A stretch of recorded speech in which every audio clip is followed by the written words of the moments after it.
I'm here with Apollo Silver, Andy Bowering, CEO and chairman.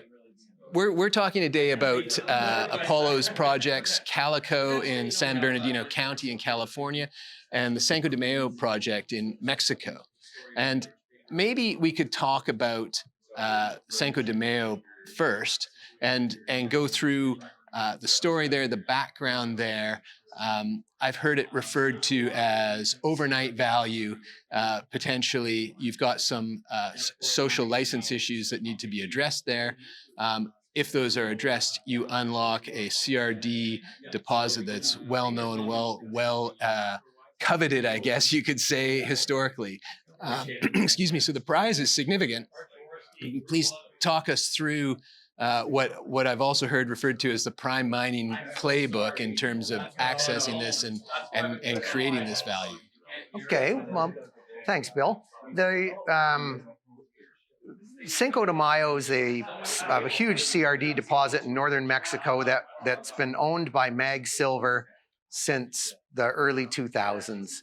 And MAG lost access to the property in 2012 through some complications in the community, maybe not acting completely right, the community blaming them for some well, let's just cut right to the chase.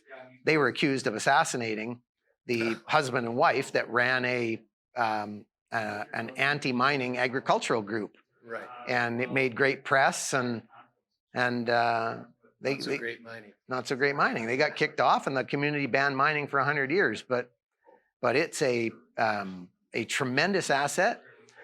All the analysts and everybody in our industry knows the asset. You know it's worth a lot of money. We've got it on an option from MAG for no money up front. I mean, we just pay the $600,000 a year in Mexican taxes, and we got 5 years to restore the social license, get on there, drill a few holes, tell the market about it, and then give them a 19.9% stake in our company. And so no downside risk for investors or shareholders in the company right now. And then you get this upside opportunity of 155 million silver equivalent ounces, another 500,000 gold equivalent ounces, and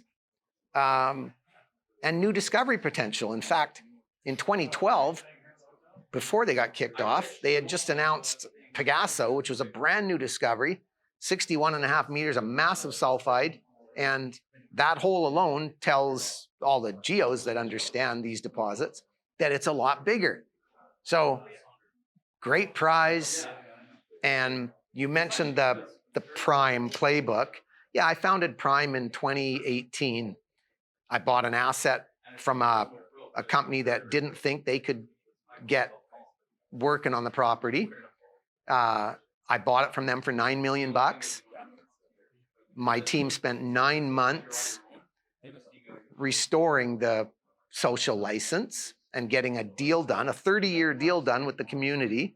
And that unlocked $500 million in value over the next 2 to 3 years. So same people that did that are here trying to do this again. So, I think it's interesting because most of these conversations will be about the rocks, they'll be about the finance, they'll be about the typical nuts and bolts of the junior mining space. But when you start getting into issues like social license, you often people's eyes will just glaze over. But really, when that is the catalyst for potential upside share price appreciation, obviously you get people's attention. Could you maybe talk a bit about those steps? Because I think it is unique. You don't hear about this a lot. I mean, there are other examples in other jurisdictions where you've seen, I'm thinking of Fruta del Norte, those kind of things where you've seen this sort of process required. Maybe just give us like 30 seconds on some of the steps that are required. Because if someone says we're banning mining for 100 years, that's not an easy thing to turn around. Fair enough. 13, you've got what, 87 years to run to still go, right? Yeah. So, you can tell I'm not waiting that long, right? Well, no, not many of us are, I don't think. So I'm interested. All right. So you got 5 years. Yeah. So I started talking with Meg about Cinco in April 2024, just last year. By May, I had my colleagues from the neighboring, well, from the near town, from Chihuahua City, which is 2 hours away from Cinco. I had them go into the community in May. Yeah. We still hadn't even reached an agreement with MAG, but we started to do the homework then on the social fabric of the community. Yeah. Who listened to who was in charge, who mattered. And we aligned ourselves with some people then. And so one gentleman is an engineer in the community that distributes the water. He knows everybody in the community. There's a big Mennonite community there. We went to see the leader of the Mennonite community. And we waited, so while having those discussions, we finished our option negotiations with MAG. September 23rd, we signed the option with MAG. And we knew at that point that we had to wait for the APGO, the local communal group, to have their council election. Yeah. They have them every 3 years. And for the last 12 or 13 years, the council has been supportive of the 100-year mining ban. Well, this December 13th, the election resulted in a younger, more energetic, pro-development, pro-mining, pro-opportunity council. And that's a consequence of what's going on. I mean, it's an economic disaster in the community. Sure. For the farmers, for everybody. There's plants closing. There's just not a lot of work. They need it. So, but this group was elected December 13th. They were officially inaugurated on February the 3rd, and now they're talking with us about what we'd be prepared to offer to the community. And fixing social license is a give and take.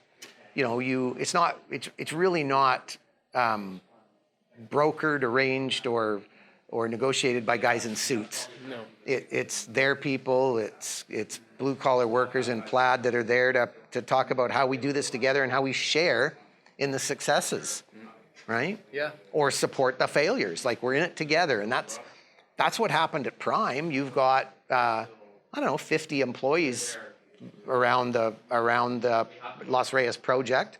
There's 20 some odd employees in Prime that are from the state of Chihuahua, and I can't think of all the spin-offs, but all kinds of spin-offs, because we've had anywhere from 4 to 10 drills operating there for the last 4.5 years. The spin-offs from that to the local communities is significant, and that's what we want to bring to the people of Benito Juarez, where Cinco de Mayo is. Yeah, I mean, so it's boots on the ground. It's the heavy lifting. It's not just hearts and minds. It's also the economic upside that they participate in, and in that whole package that you bring. Absolutely, Yeah. Absolutely. So maybe just to finish on Cinco de Mayo, what is the upside, I guess, if you get it started? Do you have like a sense? I mean, there's a resource prior to it being shut down. There was a resource on the project. MAG lost $400 million in market cap. Yeah. In the ensuing months after they were thrown off of Cinco de Mayo, or asked to leave Cinco de Mayo. Hundreds of millions in market cap. So we'll get all that back. I think silver's in a better space now than it was then for them. So, we're going to gain back a lot of that. And you'll hear guys around town that support our group, and they'll tell you it's worth hundreds of millions of dollars in market cap. And so it's a significant upside from where we are now, because this company's got a low 60s market cap with 12.5 million cash in the bank, enterprise value of 50 million. And that's underwritten by Calico in San Bernardino alone. Yeah, I mean, we haven't even touched on Calico. I mean, that's the another interesting element of the story. 120 million measured and indicated ounces. You've kind of got this ballast in California, which is maybe correlated to the silver price, private land. It's, you know, you've got this solid foundation. Cinco de Mayo is the delta or the upside in the or near term upside anyway in the company. Yeah, the company started with Calico. We bought it from Pan American Silver for 41 million cash, and then we put another 15 plus million directly into the ground and established a 110 million measured and indicated silver deposit. Sorry, 110 million ounce silver deposit, pure silver. There's also a 13% barite credit to the rock, and we know that from Asarco's work in '79. But that barite's a critical mineral in the U.S., and so we're in the process of making it a compliant resource right now, and that would add, I don't know, 15 to 20 million silver equivalent ounces. But more importantly, barite's used in the U.S. oil and gas industry as a weighting agent. 95% of their barite use is imported from China. It's on their critical list. When we establish a compliant resource, it will give us a trading card with the government for some water rights, maybe some permitting help, some things like that. But you've got a nice project. Like you said, it's on private land. I mean, we pay fee simple taxes. It's been designated mining land. It sits on the side of a hill, so it doesn't even have to comply with. I mean, some people think California is a bit difficult because of backfill legislation. Sure. And you know, California is one of those states where if you dig a hole to mine something out, you got to fill the hole when you're done. And no miner likes to move rock twice, right? Unless you're getting something else out of it. So backfill legislation scares people. Calico is on the side of a hill. No worry about backfill legislation. Mining-friendly jurisdiction. To the west, you've got Rio Tinto's Borax mine. To the east, you've got Equinox's Castle Mountain mine, which is undergoing an expansion permit now. So it's a good area. It's a historically well-known deposit. We're in a rising silver market. And I don't know what the Trump government's going to do with silver next, but seems like they're doing something with every other metal. And if the silver market goes into disequilibrium, all of a sudden it becomes a very valuable asset. And yes, like you said, that underwrites the basic 50 million enterprise value of this company. Like I'm forward speaking here, and I'm bullish. I'm the biggest shareholder in the company. I don't see any downside. Well, I mean, maybe that's a good place to wrap things up. Just on the, you recently closed the financing. You upsized a $10 million financing to I think $13.5 million. As you say, you've got 12.5 cash on the balance sheet right now. You've got Eric Sprott, Commodity Capital, Jupiter are all significant shareholders. You've got $6 million in the company in that ballpark personally. What is it that and so that's a blue chip shareholder list. What is it, just to end on, that they see in the company that they're looking for that others have not yet seen? That when you go sit in the room with Eric Sprott or the guys at Commodity or over at Jupiter, what do they say? Like, this is why we're long. The company has its arms around, and I'm breaching 43-101 a bit here, but it's got its arms around about 400 million ounces of silver equivalents when you start to look at the 110 million measured and indicated silver at Calico, the 70 million inferred at Calico, the 13% barite conversion, the 155 million silver equivalent ounces inferred at Cinco, the 500,000 gold moly ounces at surface deposit at Cinco. Put all those together, you get like 400 million ounces of silver. You get all that in a company that's got a 60 million market cap with 12.5 million cash in the bank, with a management team that's proven to be very good stewards of public capital. Like I got my own money in it. Yeah, I'm in for $6.5 million. I'm its largest shareholder, and so I care about it. I don't take a paycheck. I'm going to hire a CEO when the time's right. But for now, let's get social license restored, get the market cap up, raise some more money to go do the economics at Calico and show the world how valuable that asset can be. and everybody else will figure out Cinco on its own because they knew what it was worth before. So that's what they see. They see something that in this next bull market for precious metals is going to go from this to this, and that's what they see.